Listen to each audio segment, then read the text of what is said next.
ஓலான்னு சொல்கிறோமே, அந்த ஓலா பைக்கில் ஏகப்பட்ட மேனுஃபேக்சரிங் டிஃபெக்ட் இருக்குது. அப்படி இருந்தும் அந்த பைக்கை நாம் இன்னும் வாங்கிட்டு தான் இருக்கோம். இங்கே இந்த கருப்பு கலர் டிஷர்ட் போட்டிருக்காரு இந்த தம்பி வந்து பார்த்தீங்கன்னா திருநெல்வேலி பாளையங்கோட்டையை சேர்ந்தவர். இவர் அங்கே உள்ள ஒரு ஷோரூமில் வந்து பைக் வாங்குறதுக்காக போயிருக்காரு. நவம்பர் 1 அட்வான்ஸும் பே பண்ணியிருக்காரு. இன்னைக்கு டிசம்பர் 5, அதாவது 35 நாள் ஆயிருக்கு. இன்னும் அவர் கைக்கு பைக் வந்து சேரவே இல்லை. ஆனால் டியூ கட்ட சொல்லி டார்ச்சர் பண்ணிக்கிட்டு இருக்கானுங்களாம்.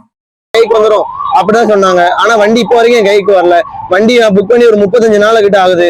ஓலா ஸ்டோர்ல மேனேஜர் ஃபோன் பண்ணாலும் ஃபோன் நம்பர் பிளாக்ல போடுறாரு. 1 கிட்ட புக் பண்ணேன். வண்டி புக் பண்ணும்போது டியூ கட்ட சொன்னாங்க. அடுத்த மாசம் டியூ கட்ட வண்டி இருக்கும் அப்படின்னு சொன்னாங்க.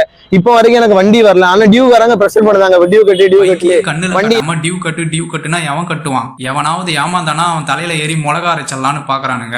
இந்த ஓலா எலக்ட்ரிக் பைக்கை நம்ம வாங்கினா கூட 6 மாசம் 1 வருஷத்துலேயே பாத்தீங்கன்னா பேட்டரி போயிடும். அதோட பேட்டரிக்காகவே நம்ம பாத்தீங்கன்னா 30,000 ரூபாய் செலவு பண்ண வேண்டியது இருக்கும். இந்த மாதிரி ஏகப்பட்ட பிரச்சனை இந்த எலக்ட்ரிக் பைக்ல வந்துகிட்டே தான் இருக்கும். அப்படி இருந்தும் நாம ஏன் இந்த பைக்கை வாங்குறோம்னா, இந்த ஸ்விக்கி ஜொமேட்டோ ஓட்டுறவங்களாம் ஏதோ ஒரு நாளைக்கு 50-100 ரூபா பெட்ரோல் சார்ஜை கொஞ்சம் கம்மி பண்ணலாம், அதில் ஏதாவது கொஞ்சம் லாபம் பார்க்க முடியுன்றதால தான் இந்த பைக்கை நம்ம செலக்ட் பண்ணி வாங்கலான்ட்டு போகிறோம். இந்த ஓலா குரூப்ஸ் தான் ஊழ வேலை பண்ணுறானுங்கன்னு பார்த்தா இந்த ஷோரூம் வச்சிருக்கிறவனுங்களும் அதுக்கு மேலே